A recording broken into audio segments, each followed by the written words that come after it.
Video starts. Upbeat music. Záber muža v kuchyni, ako pripravuje zdravé jedlo. Ahoj, vedeli ste, že to, čo jete, môže priamo ovplyvniť vašu erekciu? Áno, správna strava môže zlepšiť váš výkon, sebavedomie a celkové zdravie. A naopak, nesprávne jedlá môžu spôsobiť problémy, o ktorých ani neviete. Mnoho chlapov siaha po tabletkách, aby vyriešili svoje problémy s erekciou, ale pravdou je, že riešenie môže byť jednoduchšie, ako si myslíte. Chcete vedieť, ktoré potraviny vám môžu pomôcť a ktorým sa vyhnúť? Zostaňte so mnou až do konca, pretože mám jeden prekvapivý tip, ktorý môže okamžite zlepšiť váš výkon. Videoke pre na moderátora pozerajúceho do kamery. Čaute chlapi. Ak ste tu, pravdepodobne vám záleží na vašom zdraví a chcete mať energiu nielen v posilňovni, ale aj v spálni. Vedeli ste, že až 50% mužov nad 40 rokov má nejakú formu erektilnej dysfunkcie a čoraz častejšie sa vyskytuje aj u mladších mužov. Prečo? Zlá strava, stres, nedostatok pohybu, priveľa cukru a alkoholu, to všetko vedie k zlému prekrveniu hormonálnej nerovnováhe a nízkej hladine testosterónu. A keď krv neprúdi tam, kam má, máte problém. Ale nebojte sa, existuje riešenie. Videokat prepnutie na animáciu ciev a krvného obehu. Dobre, poďme sa pozrieť na to, ktoré potraviny vám môžu pomôcť k silnejšej a dlhšie trvajúcej erekcii. Najprv potraviny bohaté na L-arginín. Táto aminokyselina pomáha rozširovať cievy a zlepšovať prietok krvi. Nájdete ju v hovädzom mäse, lososovi a vlašských orechoch. Ak chcete podporiť svoju erekciu, určite by ste ich mali zaradiť do svojho jedálnička.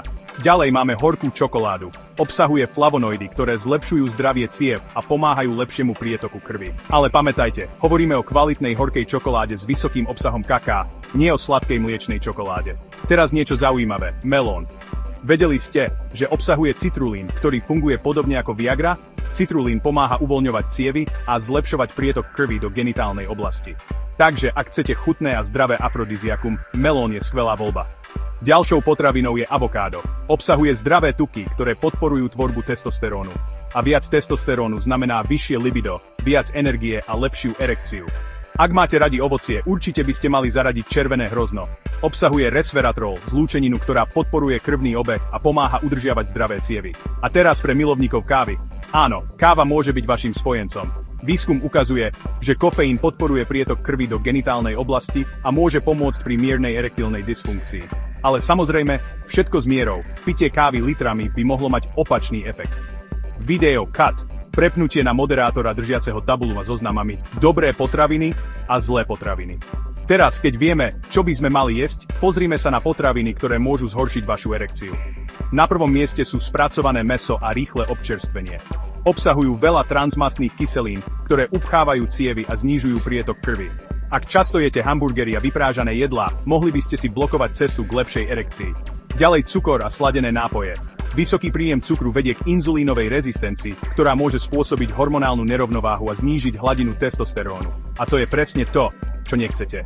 A nakoniec, alkohol. Mnoho mužov si myslí, že alkohol ich uvoľní a zlepší ich výkon. Ale pravdou je, že veľké množstvo alkoholu oslabuje erekciu a znižuje citlivosť. Takže ak si chcete užiť kvalitný sex, pite s mierou. Prepnutie na motivačný záber úspešného a sebavedomého muža. Pamätajte, to, čo dávate do svojho tela, ovplyvňuje váš výkon, nielen v posilňovni, ale aj v spálni.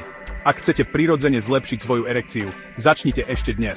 Pridajte do svojho jedálnička aspoň 3 z potravín, ktoré som spomenul, a sledujte zmeny. A teraz mám na vás otázku. Aké je vaše obľúbené jedlo na posilnenie mužskej sily? Napíšte to do komentárov. Ak sa vám video páčilo, nezabudnite dať like a prihlásiť sa na odber tohto kanála, kde nájdete ďalšie tipy na zdravý a aktívny život. Video end, ukončenie s výzvou na odber a like.